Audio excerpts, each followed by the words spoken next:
ሰላም ጤና ይስጥልኝ የተወደዳችሁ የቮይስ ኦፍ ራያ ሚዲያ ቤተሰቦች እንደምን ውላችኋል? ዛሬ የካቲት 22 2018 ዓ.ም የቮይስ ኦፍ ራያ ሚዲያ ዕለታዊ ዜና ሰዓታችን ላይ እንገኛለን።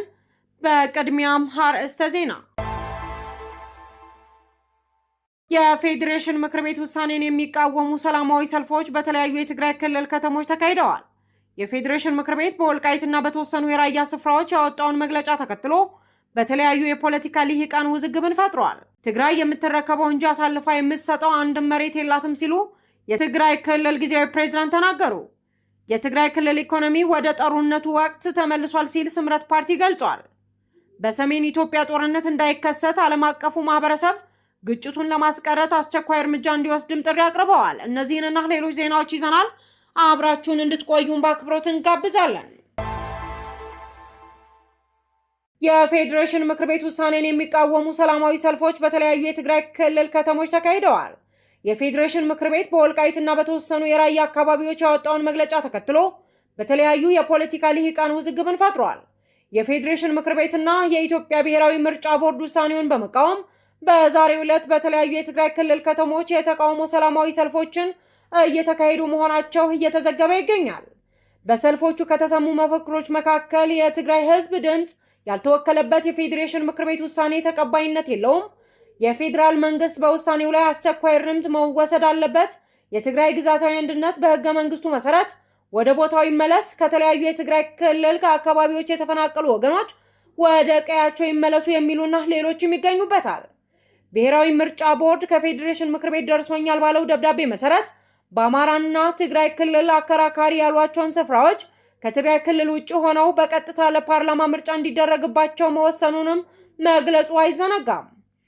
የሁመራ፣ የአዲረመጽ፣ የራያ ኮረም ኦፍላ፣ የጸለምትና የራያ አላማጣ ምርጫ ክልሎች ከትግራይ ክልላዊ መንግስት ውጭ ሆነው ለብቻቸው በቀጥታ ለህዝብ ተወካዮች ምክር ቤት ምርጫ እንዲደረግባቸው ምክር ቤቱ መወሰኑንም ለቦርዱ አሳውቋል። ይህንን ተከትሎ እንደ ስምረት፣ ሳልሳይ ወያኔ ትግራይ፣ ባይቶናና አረና ያሉ ፓርቲዎች በጽኑ ሲያወግዙት እንደ አብን፣ አሄዴን ያሉ ፓርቲዎች የወልቃይት ጠገዴ አማራና ማንነት አስመላሽ ኮሚቴ በአንጻሩ ድጋፋቸውን ችረዋል። የኢትዮጵያ ብሔራዊ ምርጫ ቦርድ በአማራና ትግራይ ክልል መካከል አከራካሪ ያላቸውን የወልቃይትና በከፊል የራያ አካባቢዎች ከትግራይ ክልል ውጭ ሆነው ለፓርላማ በቀጥታ ምርጫ እንዲደረግባቸው ውሳኔ ይፋ ካደረገ በኋላ በፖለቲካ ልሂቃን ከፍተኛ ትችትና መውዝግብ እያስነሳም ይገኛል። ብሔራዊ ምርጫ ቦርድ ያወጣውን መግለጫና የፌዴሬሽን ምክር ቤት ውሳኔ የራያ ህዝብ ህገ መንግስታዊ ዲሞክራሲያዊ መብቱን የሚያስከብር በመሆኑ እንደግፈዋለን በማለት ራዲፓ ፓርቲ መግለጹም ይታወሳል። ስምረት ፓርቲ ፕሬዝዳንት ጌታቸው ረዳ በበኩላቸው ውሳኔውን በፍርድ ቤት ማሳገዱን ማሳወቃቸውም ይታወሳል።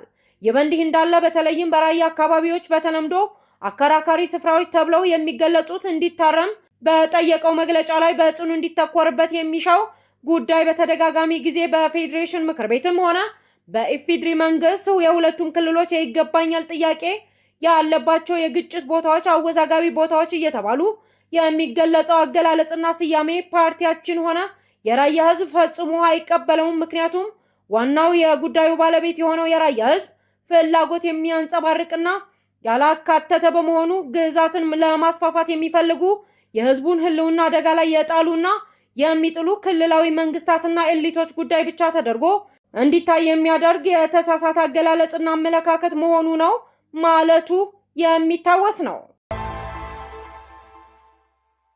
የትግራይ ክልል ኢኮኖሚ ወደ ጦርነቱ ወቅት ተመልሷል ሲል ስምረት ፓርቲ ገለጸ። በትግራይ ክልል ያለው ወቅታዊ ውጥረት የክልሉን ኢኮኖሚ ክፉኛ እየጎዳው መሆኑን ስምረት ፓርቲ አስታውቋል። የፓርቲው የምክር ቤት አባልና የኮሚኒኬሽን ዘርፍ ምክትል ሰብሳቢ አቶ ጣዕመ አረዶም ከአንድ ሚዲያ ጋር በነበራቸው ቆይታ ክልል ዳግም ወደ ስጋት ውስጥ መግባቱን ገልጸዋል።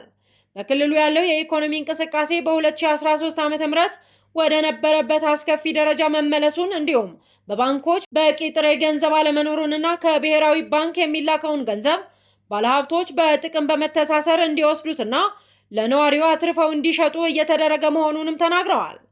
ትጥቅ ፈትተው ወደ ማህበረሰቡ የተቀላቀሉ የቀድሞ ታጣቂዎች በኃይልና በግዴታ ዳግም ወደ ስልጠና እንዲገቡ እየተደረገ መሆኑን ጠቁመዋል። በክልሉ አሁን ላይ ህጋዊ መንግስት የለም ያሉት አቶ ጣዕመ ክልሉ በ9 አባላት ከሰራዊቱ ከህወሓትና ከጊዜያዊ አስተዳደሩ የተውጣጡ ካውንስል እየተመራ መሆኑንም ገልጸዋል። በአሁኑ ወቅት ህዝቡ በነጻነት የመንቀሳቀስ የማይችልበት የከፋ ስጋት ውስጥ እንደሚገኝ ፓርቲው አሳስበዋል። የትግራይ ሉዓላዊ የኢትዮጵያ ፍርድ ቤቶች ጉዳይ አይደለም ሲሉ አቶ አማኑኤል አሰፋ ገልጸዋል። የትግራይ ጊዜያዊ አስተዳደር የምክትል ፕሬዝዳንት የሆኑት አቶ አማኑኤል አሰፋ የተፈጠረው ችግር በፍርድ ቤት ሊፈታ የማይችል መሆኑንም አስታውቀዋል። አቶ አማኑኤል በማህበራዊ ሚዲያቸው ላይ የትግራይን አብይ ብሔራዊ ጉዳይ በአሻጥርና በድራማ ወደ ቢሮክራሲያዊ ፍርድ ቤቶች መውሰድ የሚያስከትለውን መዘዝ ከባድ ነው ብለዋል። መጨረሻውም የትግራይ ሉዓላዊነት የኢትዮጵያ ፍርድ ቤቶች ጉዳይ አይደለም፣ የትግራይ ሉዓላዊነት ለድርድር የሚቀርብ አይደለም፣ የትግራይ ሉዓላዊነት የህዝብ ውሳኔ ጉዳይ አይደለም ሲሉ አስታውቀዋል። አቶ አማኑኤል ይህንን አስተያየት የሰጡት የምርጫ ቦርድ ውሳኔ ስምረት ፓርቲ ባቀረበው ክስ መሰረት በፍርድ ቤት መታገዱን ተከትሎ ነው።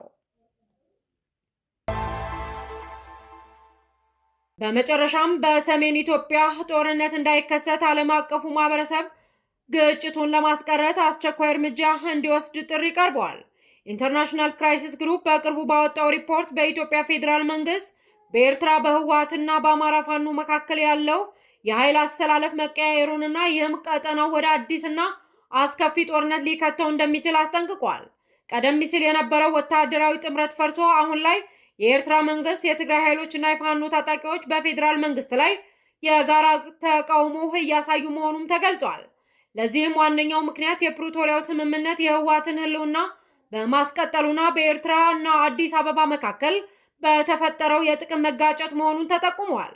ሪፖርቱ እንደሚያመለክተው ምንም እንኳን አንዳቸውም ወገኖች ቀድመው ጦርነት የመጀመር ፍላጎት ባይኖራቸውም ያለው ከፍተኛ የፕሮፓጋንዳ ዘመቻና የጦር መሳሪያ ክምችት ድንገተኛ ግጭት ሊቀሰቀስ ይችላል። የኤርትራ መንግስት ወታደራዊ አቅሙንና የሚከፍለውን ዋጋ ሲያሰላ፣ የኢትዮጵያ መንግስት ደግሞ ሊመጣ የሚችለውን ዓለም አቀፍ ማዕቀብና ጫና ይፈራል።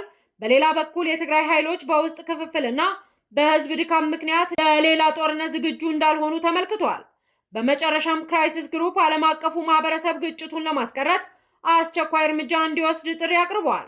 የኢትዮጵያ መንግስት በባህር በር ሰበብ ወደ ጦርነት እንዳይገባ ማስጠንቀቅ፣ ኤርትራ በኢትዮጵያ የውስጥ ጉዳይ ጣልቃ መግባቷን እንድታቆም መጫን፣ የፕሪቶሪያ ስምምነት ሙሉ በሙሉ እንዲተገበር ማድረግ፣ የኢትዮጵያ የባህር በር ጥያቄ በህጋዊ በሰላማዊ መንገድ ምላሽ እንዲያገኙ ድጋፍ መስጠት የሚሉ ናቸው። የተወደዳችሁ የቮይስ ኦፍ ራያ የሚዲያ ቤተሰቦች ለዛሬ የካቲት 22 2018 ዓ.ም የያዝናቸው የዜና ጥንቅሮች ይህንን ይመስሉ ነበር። ስለተከታተላችሁን እጅግ አድርገን እናመሰግናለን። ሰላም።